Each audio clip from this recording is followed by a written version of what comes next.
I'm Brad Kromas. I'm Portage County Treasurer. This is our 6th annual Financial Wellness Fair. So this has been a topic that we've covered various ways over the years, but we are excited to have the opportunity this morning to talk a little bit more about the topic. I just want to share with you before we get into the meat of the program that we have a little bit about this on our website. So if you go to the Portage County Treasurer's website, under Treasurer Programs, there's a tab, Money Basics and Teaching Kids About Money, that has a number of links to helpful resources that are out there about how you can teach kids about money. So there are a number of different groups and organizations that do this around the country and around our community. Two of the best are Junior Achievement, which is in a number of our school districts, including the Ravenna School District here in which we are having the event today.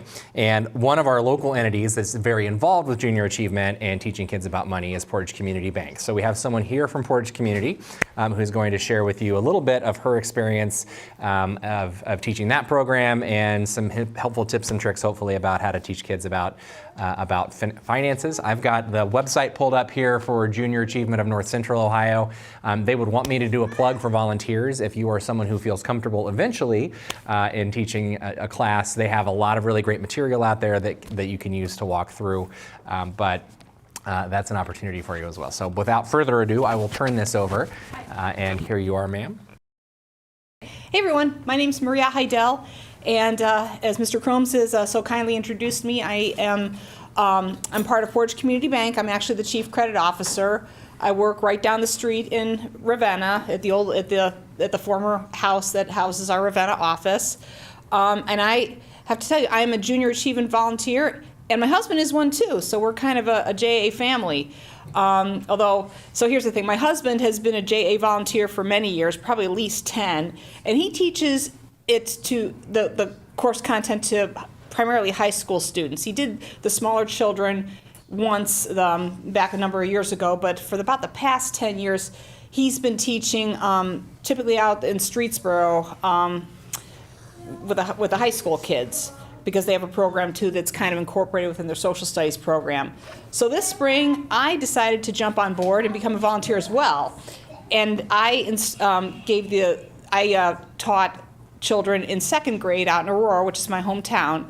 And I think my husband was a little bit jealous because, you know, I got hugs and thank you cards and all sorts of, you know, lovely, fun things, which is the most rewarding thing.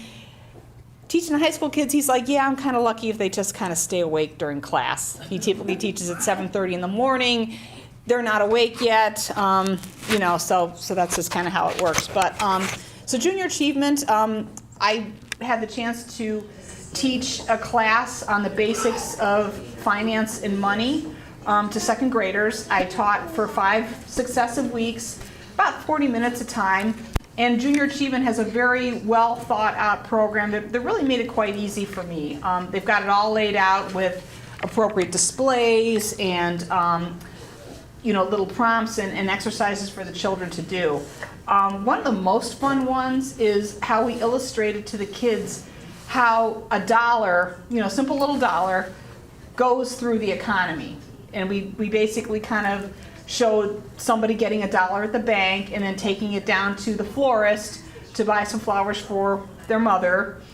That dollar stays with the florist and then winds up going to buy a pizza. You know, it kind of shows how the whole dollar filters throughout the whole economy, throughout the whole exercise. And there's a little song that they played and everything. It's really kind of cute. If I could show the video of that, I would have pulled it up because it really was a cute exercise and a cute little song that they put with that.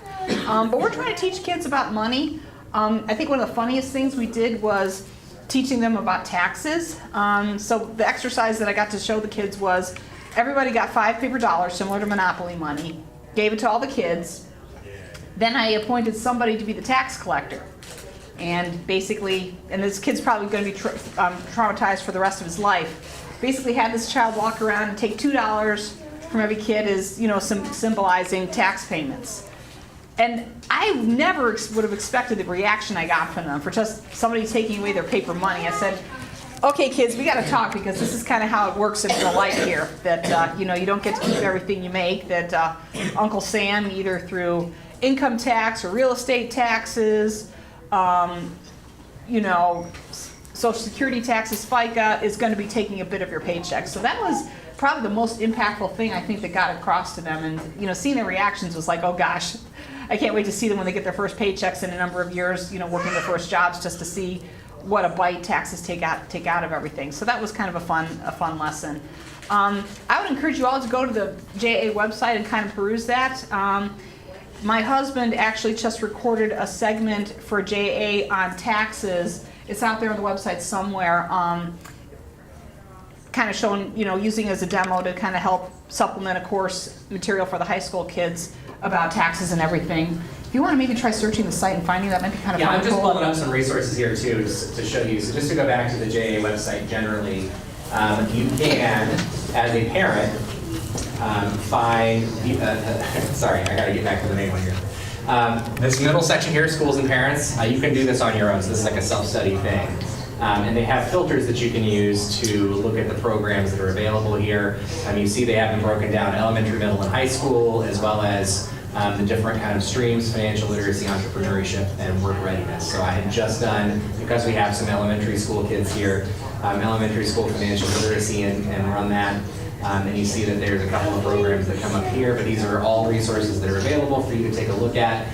You can click through on them and it'll pull them up for you to take a look at them and utilize. So I just want to make sure that that was a thing that you knew was there. Right. I don't know how to search for your husband's stuff. Okay, that's okay. So I'm sure it's out there. Yeah, it's definitely out there. How I find that, I'm not familiar with. So. Right, at any rate. But no, it's a very rewarding program. And the thing I always tell parents when they're trying to teach their kids is show them day to day what you experience when you're off just doing your thing with money. When you get a receipt from the grocery store, take some time to take out that receipt and run through it with them so they kind of get an appreciation for what things cost. You can show them the tax that's charged, things like that. If you do any type of budgeting, like say with QuickBooks or Excel downloads, sit your child down and kind of walk through them and show them, hey, this is what we have to pay to keep this house that we live in running. Here's our gas bill that I have to pay every month. Here's the electric bill, the water bill, everything else, the cable bill, or whatever other entertainment or television options that you have. Because that's really, I think, school's wonderful, but we all know that real life is a better teacher than school could ever be. There's certainly times where school's needed, but that's really how you're going to get through to your kids, is taking what the content is here and showing how it all applies in real life, because that's the only way it's going to really be relevant to them. If they're ready for that, you give them an allowance and have them, learn how to pay their way depending on what you can afford. That's always a wonderful exercise. Get them a bank account. My bank supports having accounts for minors. Pretty reasonable price. We can give a little piggy bank to fill up with change and everything that they can bring back in and cash out with us. Again, what do they get if they bring you a piggy bank full of money? What's that? What do they get when they bring you a piggy bank full of money? Maybe they'll just have to come out and find out. Okay. So there's a prize involved. Yes, most definitely. But I'm not going to tell them. I've got to give a little bit of incentive to do that. But again, it's like anything else that you want your child to learn. You've got to talk it with them. Schools certainly do serve a valid part of an important part of that, but ultimately it comes down to the parents, grandparents, others that are in the child's life to make them understand how money all works.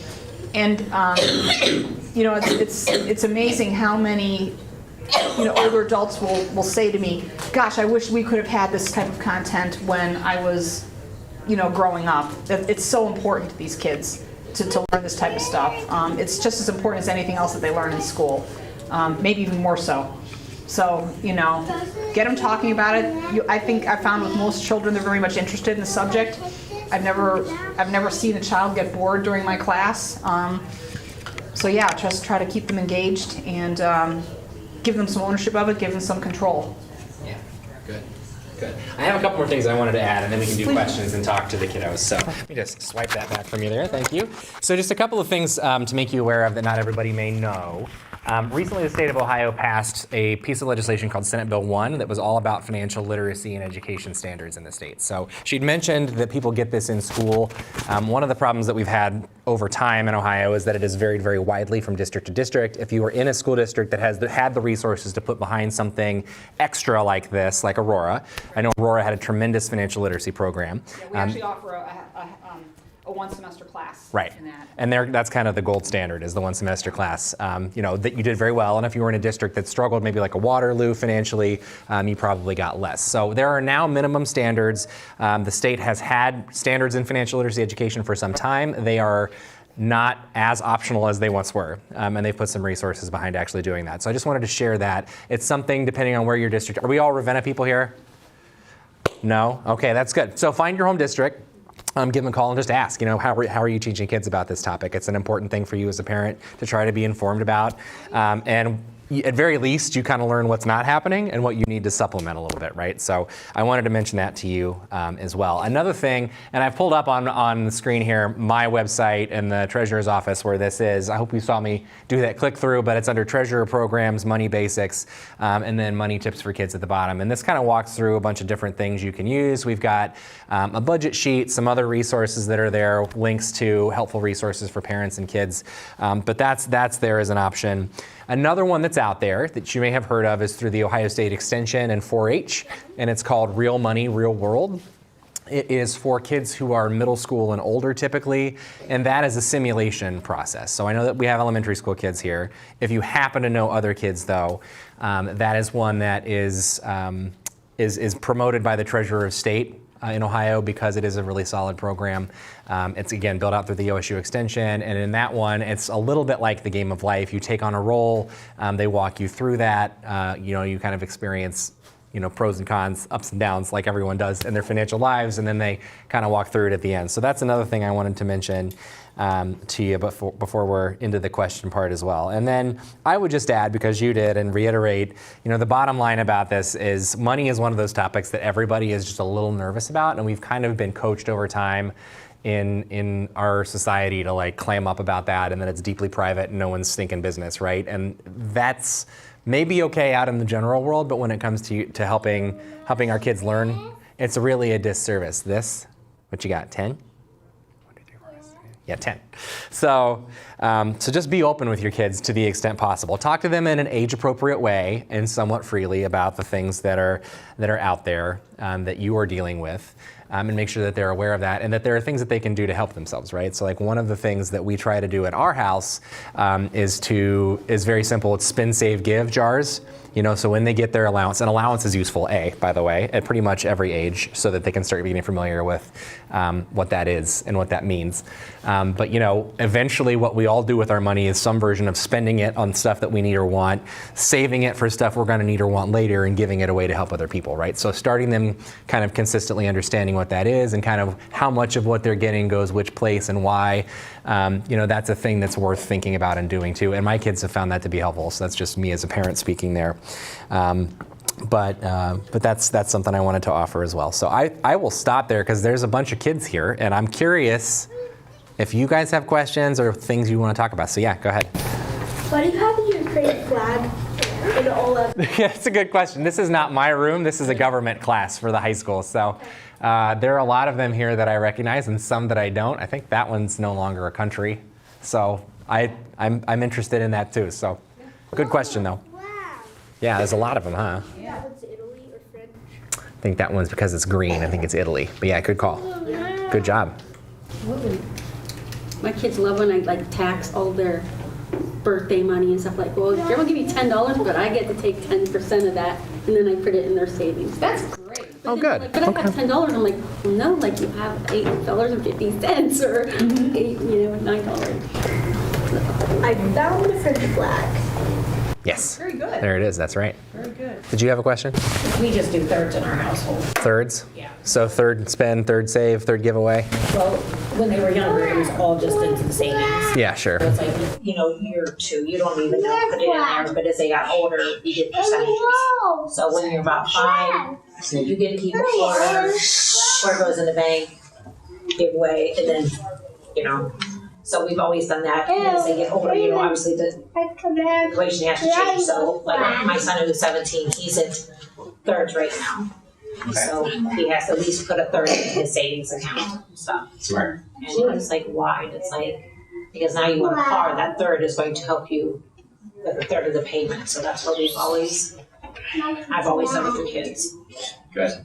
And she mentioned Portage Community Bank's children's savings program, because I am the county official, I am going to point out that they're not the only bank that does that. There's a bunch of others that do things like that. They're very good and they're very local, which is a thing that we like, right? But Hometown Bank does those. I know Chase Bank, which is probably the biggest one, right, in the country, does a kids debit and credit card program where you can give them a card. And increasingly, because so many of our transactions happen that way, especially as you start to get older kids, that's a really great way to kind of train them on how that works.